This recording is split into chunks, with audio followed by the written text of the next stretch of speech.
Assalamualaikum warahmatullahi wabarakatuh. Halo semua, kembali lagi bersama saya Olinda Putri. Nah, pada materi kali ini kita akan membahas tentang panel. Nah, oke, di sini itu ada beberapa daftar isi yang akan kita bahas di video ini. Yang pertama itu ada istilah panel, yang kedua ada mengubah user dan password, yang ketiga adalah membuat database, yang keempat ada menambahkan website pada panel, yang kelima ada fitur panel.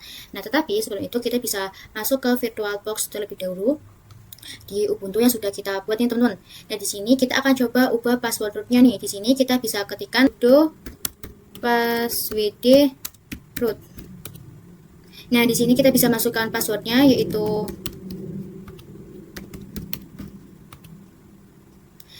seperti ini. Nah, kita masuk ke root nih teman-teman menggunakan sumin. Lalu kita bisa masukkan password yang baru saja kita buat.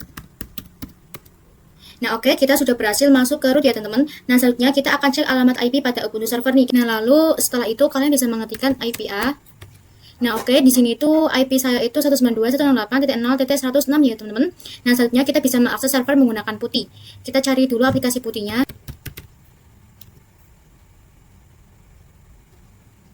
Nah, setelah kalian membuka putihnya, kita lalu masukkan IP yang tadi nih teman-teman, yaitu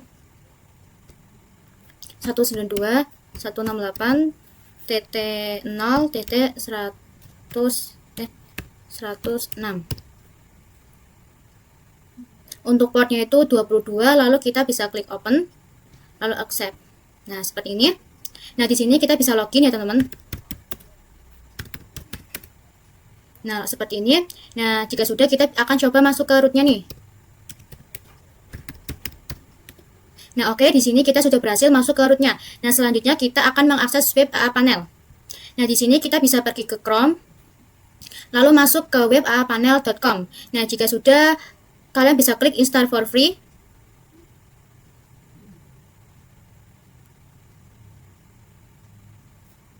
Nah, lalu kita bisa kopikan yang ini, install script yang Ubuntu 22.04. Kita bisa klik copy free. Nah, selanjutnya kita bisa buka putihnya. Nah, di sini kita bisa tempel nih menggunakan klik kanan. Nah, lalu jika sudah, kita enter. Lalu klik Y. Nah, kita tunggu sampai proses instalasinya itu selesai ya teman-teman. Nah, kalau proses instalasi sudah selesai, maka sistem akan memberikan informasi link panel, dan di sini ada username dan passwordnya ya teman-teman. Nah, dari link ini sampai password kita bisa kopikan, lalu kita bisa simpan di notepad. Nah, tadi saya sudah melakukan disimpan ya teman, ini sama saja. Nah, setelah itu kalian bisa pergi ke Firefox, lalu kalian bisa kopikan link yang ini, lalu kalian bisa tempel. Nah, seperti ini ya teman-teman, nanti akan muncul seperti ini. Nah, lalu kalian bisa login menggunakan username yang ada di notepad tadi nih, yaitu yang ini.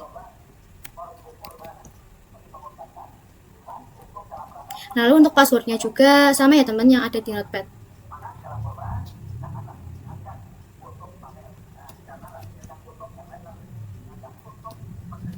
Nah, seperti ini. Lalu kita bisa klik login, lalu klik finish.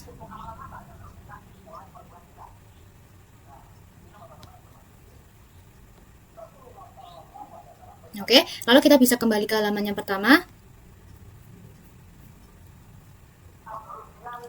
Di sini kita pilih yang software install.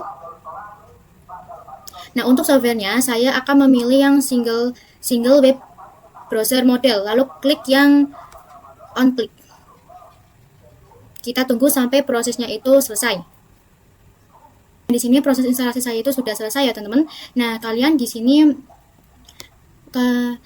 kalian bisa lihat di menu-menu yang ada di panel. Yang pertama itu ada home yang menampilkan penggunaan CPU, RAM, storage, jaringan, dan lainnya. Selanjutnya ada website yang digunakan untuk membuat dan mengelola website yang ada pada server. Nah, selanjutnya juga ada database yang digunakan untuk membuat serta mengelola database. Selanjutnya di sini ada security yang digunakan untuk mengatur firewall, keamanan server, dan pemblokiran akses tertentu. Nah, juga di sini ada files yang digunakan untuk mengunggah, menghapus, memindahkan, dan mengelola file server. Nah, selanjutnya di sini ada App Store yang digunakan untuk menginstal berbagai aplikasi, login, dan layanan tambahan. Selanjutnya juga di sini ada setting yang digunakan untuk mengubah pengaturan panel seperti username dan password administrator ya teman-teman.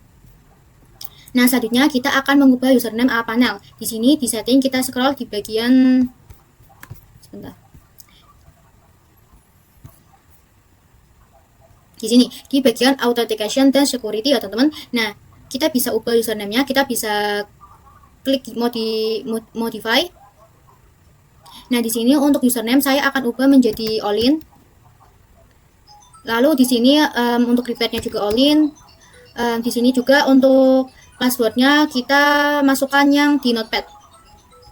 Yang ini. Kita masukkannya di notepad, lalu kita pastekan. Nah, selanjutnya kita bisa klik confirm. Nah, oke, seperti ini.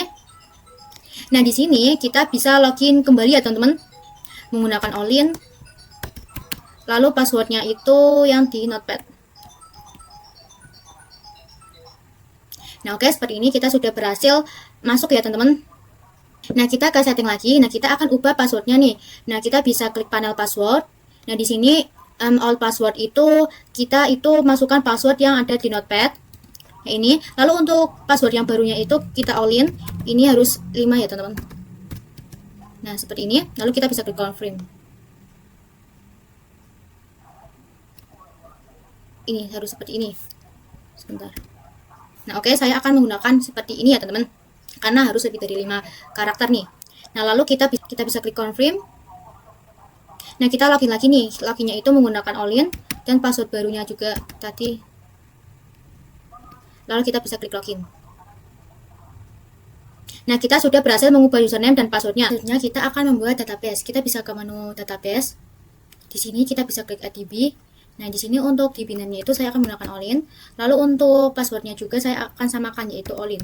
Lalu bisa confirm. Nah, di sini database-nya sudah berhasil dibuat. Selanjutnya kita akan melihat root password-nya nih. Kita bisa klik root password.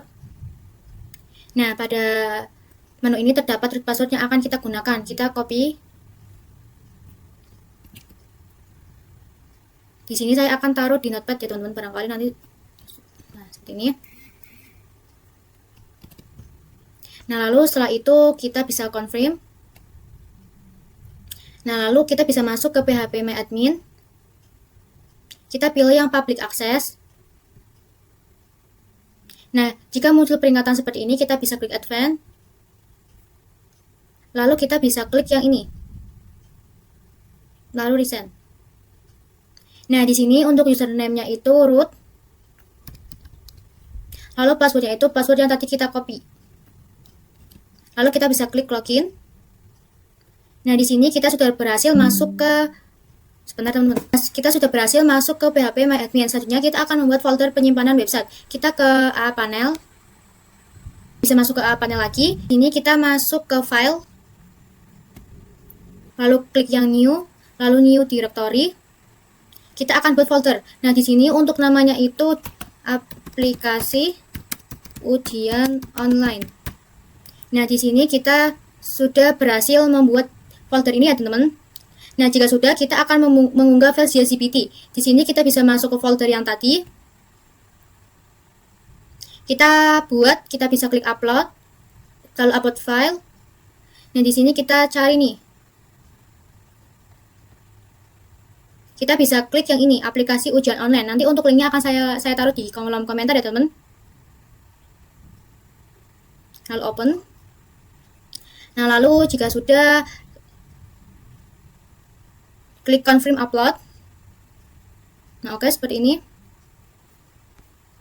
Kalau sudah upload, kalian bisa lihat di sini itu sudah muncul file dari ujian online. Jika sudah, kita bisa masuk ke menu website. Kita akan menambahkan website baru nih. Kita bisa klik add site.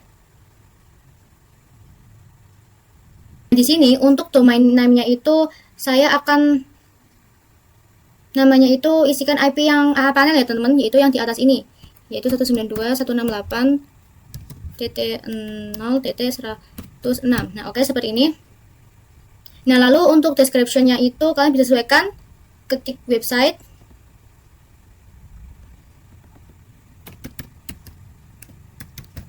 Nah, lalu untuk website page-nya itu bisa klik, kita bisa cari folder yang baru saja kita buat nih.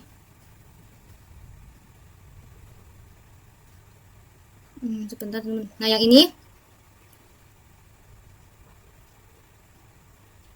kalau kita confirm, di sini klik confirm.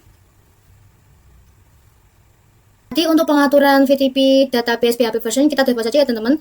Nah lalu di sini sudah muncul ya teman-teman website yang baru saja kita buat. Nah oke, di sini sudah muncul ya. Jika sudah, kita akan verifikasi website. Nah setelah website berhasil dibuat, website akan muncul pada daftar website di AA Panel ya. Nah hal ini tuh menunjukkan bahwa proses instalasi dan konfigurasi AA Panel telah berhasil dilakukan. Server telah siap digunakan untuk tahap berikutnya, yaitu instalasi dan konfigurasi aplikasi CI/CD sebagai server ujian berbasis komputer. Sekian video saya pada kali ini. Terima kasih sudah menonton. Wassalamualaikum warahmatullahi wabarakatuh.